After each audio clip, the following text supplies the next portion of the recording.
Seja bem-vindo a mais um Direito na Prática. Em 2019, a Lei da Adoção, que alterou o Estatuto da Criança e do Adolescente, fez 10 anos. E para debater os desafios e avanços, a FDV realizou um colóquio e hoje você confere a cobertura deste evento com entrevistas dos palestrantes. E mais, você sabe o que é multiparentalidade e quais são as suas consequências possíveis? Acompanhe agora no Direito na Prática.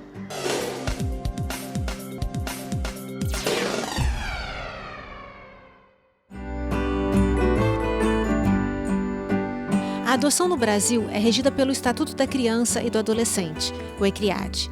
Mas será que na prática a adoção funciona como a lei determina? O Direito na Prática foi até a FDV conversar com especialistas num colóquio que aconteceu na faculdade. Maiara, você agora na palestra falou uma frasezinha bem bacana que eu queria que você explicasse pra gente. A conta não fecha. Por que a conta não fecha? Patrícia, realmente, a gente discute muito isso hoje, né? Existem tantas pessoas nos cadastros querendo adotar, crianças acolhidas e essa conta não fecha. E a conta não fecha justamente porque, ao meu ver, as ações de destituição do poder familiar, a morosidade do poder judiciário, faz com que essa conta não feche. As crianças estão se tornando inadotadas pela idade, pelo perfil dos pretendentes, em razão da morosidade, em razão do processo de destituição não se finalizar a tempo delas estarem disponíveis dentro do perfil das pessoas que estão no cadastro. E nesse cadastro, a quantidade de pessoas que estão dispostas a adotar é inferior ou superior às crianças aí propícias à adoção? É muito superior. Os cadastros de pessoas disponíveis já aptas a serem adotadas é muito maior do que as crianças disponíveis. A questão é que não bate porque o perfil deles realmente não se encaixa e, ao meu ver, por conta dessa morosidade nas ações de destituição. E na sua opinião, o que tem que ser feito para mudar isso aí?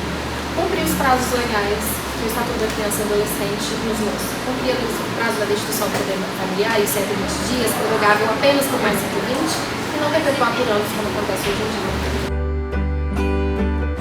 Para a doutora Bruna Lira, a adoção consentida pode ser uma solução, desde que feita de forma legal e com muita atenção.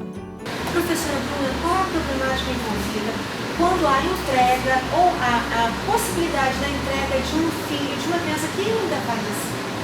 A questão é, esse fator entrega, por ser consentido pela genitora, pelo genitor a alguém, não é autorizado pela lei, pelo Estatuto da Criança e do Adolescente.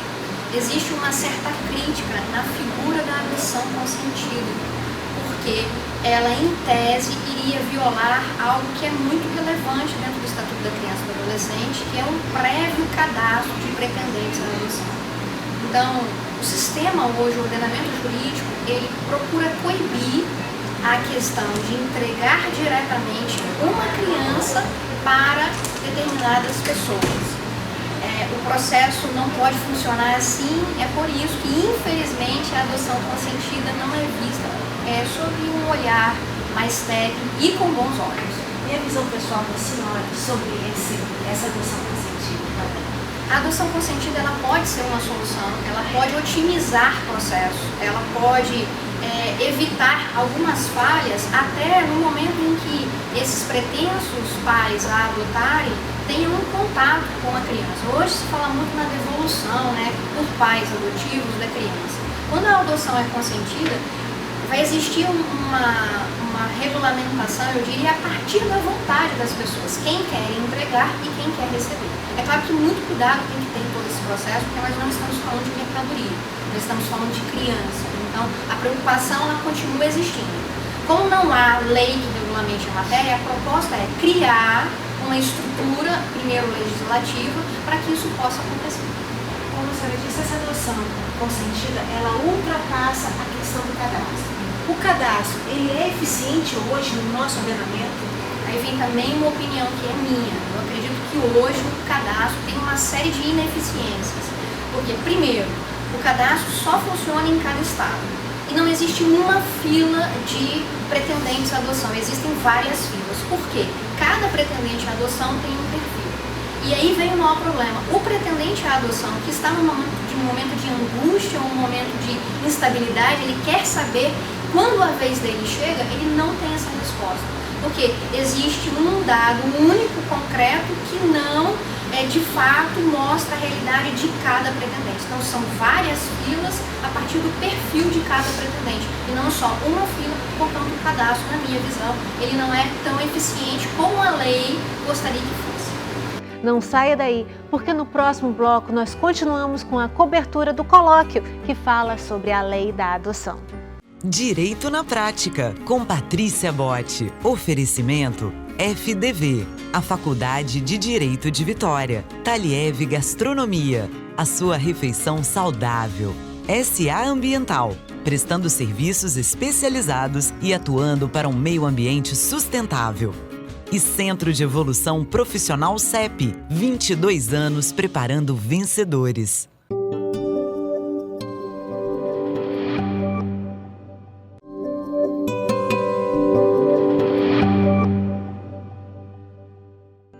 Estamos de volta e continuamos falando sobre os desafios e avanços da adoção aqui no Brasil. Mesmo com tantos casos de famílias que enfrentam obstáculos burocráticos para adotar, Gisele, que é mãe por adoção de um casal, conta que não teve dificuldade no processo. Gisele, você que é mãe por adoção, você teve dificuldade no processo da adoção dos seus filhos? Patrícia, não tive dificuldade, porque não tinha fila para eles, né? Eu venho de uma história de adoção tardia de grupo de irmãos. Então, tudo que eu tive que passar foi mesmo o processo de entrega dos documentos, entrevistas, como ocorre com qualquer outro pretendente, né? Mas como se tratava de um perfil muito específico, não havia fila. Então, não foi tão difícil para ele. Então, você foi a exceção, né? Sim, justamente por isso, né? A procura e a busca por crianças maiores e grupos de irmãos ainda é muito pequena, né? A aceitação desse perfil de criança. Então, nesse caso, eu não tive dificuldades em relação ao processo nem à demora, né? E quem quiser saber da história dela completa, vai lá no nosso canal do YouTube, porque há um tempo atrás a gente fez um programa completinho em que a Gisele contou a história dela todinha. Vai lá! Para o Dr. Igor Santana, nos processos de família, sempre que possível, o consenso pela via extrajudicial é o mais adequado. Dr. Igor, nos processos de família em que o senhor é advogado atuante tem em mãos, a via judicial é a mais usada ou a extrajudicial? Patrícia, cada dia mais nós buscamos a via extrajudicial. É inegável o conhecimento de todos a sobrecarga que existe hoje no judiciário. Então, sempre a nossa primeira opção é o consenso, e esse consenso pela via extrajudicial. Por óbvio que nem sempre é possível, né? A via extrajudicial não pode ser eleita, por exemplo, quando há interesse de menor envolvido, porque deve haver uma participação do Ministério Público, mas sempre que possível nós buscamos a composição extrajudicial, mesmo quando a outra parte, a quem está em litígio com o cliente, também tem advogado. Normalmente nós procuramos contato com o colega advogado, porque é o acesso multiportas ao Poder Judiciário. Nós temos não só a via do Poder Judiciário em si, mas a mediação, temos outras formas em que a gente consegue entregar uma solução mais rápida e de uma forma que o cliente fique mais satisfeito, de uma forma que o conflito seja resolvido, do que buscar pela via da imposição de uma decisão judicial, que é o que ocorre quando um juiz entrega a prestação judicial, é a imposição da decisão de um terceiro sobre o destino daqueles dois envolvidos. E quando as pessoas autocompõem, elas criam a própria decisão. Então, normalmente, a gente simplesmente não acaba com o processo, mas resolve o conflito. Até porque é fundamental que as duas partes elas tenham a vontade de resolver, porque sem a vontade mútua não existe uma imposição, porque nós estamos falando aí de um acordo, né, de uma liberalidade de vontades. Perfeito. Toda vez que nós temos uma imposição de uma decisão, inegavelmente alguém não fica satisfeito. quando nós conseguimos construir a decisão judicial partindo dos envolvidos, né, em que se chega a esse acordo, a possibilidade de satisfação daquelas pessoas depois da celebração do acordo é muito maior do que quando nós temos a imposição de uma decisão judicial. E as partes saem satisfeitas, que é o objetivo final. Perfeito. Normalmente esse é o objetivo alcançado quando a gente consegue fazer isso de forma da autocomposição. Nós vamos agora para os comerciais e voltamos falando sobre multiparentalidade numa entrevista exclusiva com o professor Rodolfo Pamplona.